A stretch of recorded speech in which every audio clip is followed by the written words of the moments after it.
ভাই আমি যখন ভিডিও পোস্ট করি আমাকে অনেক মানুষে কমেন্ট করে ভাই আমি ওমান যাইতে চাই, ওমান আসতে ক বছর লাগবে।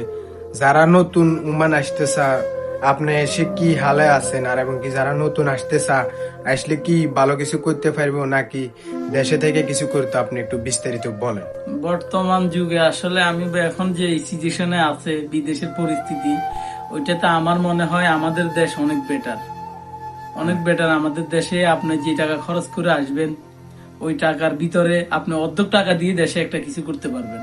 আর এইখানে তো আপনার দেশে তো গ্যারান্টি থাকবে আপনার টাকার, আপনার কিছু করার একটা গ্যারান্টি থাকবে, আপনি কষ্ট করা লাগবে না। এই হ্যাঁ, দেশে তো আপনার গ্যারান্টি নাই। একটা কথা বাস্তব কোশ্চেন যে টাকার গ্যারান্টি থাকবে, আপনি এখানে যখন দালালের হাতে 3-4 লাখ টাকা দিয়ে দিবেন তখন কোনো গ্যারান্টি নেই। কোনো গ্যারান্টি নেই আপনি যদি এই টাকা দিয়ে দেশে যদি কিছু করেন তাহলে একটা গ্যারান্টি আছে যে আপনি এটা দিয়ে কিছু কিছু পাইবেন, করতে পারবেন। না পারলে আপনার অন্তত পক্ষে চালানটা তো পাইবেন।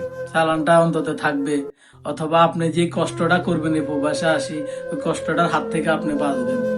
আপনার দেশে পরিবার থাকবে, আত্মীয় স্বজন থাকবে, অতটা কষ্ট আপনার মনে লাগবে না, শরীরে লাগবে না।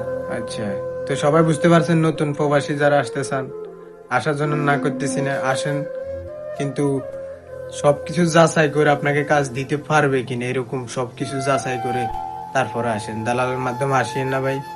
হাজার হাজার মানুষ নিঃস্ব হয়ে গেছে। এই যে আমার একটা ভাই অনেক কষ্টতে আছে, সবাই দোয়া করবেন ভাইয়ের জন্য যেন যেন একটা ভালো একটা কাজ পাই ভাই। তো সবাই ভালো থাকবেন, সালাম আলাইকুম।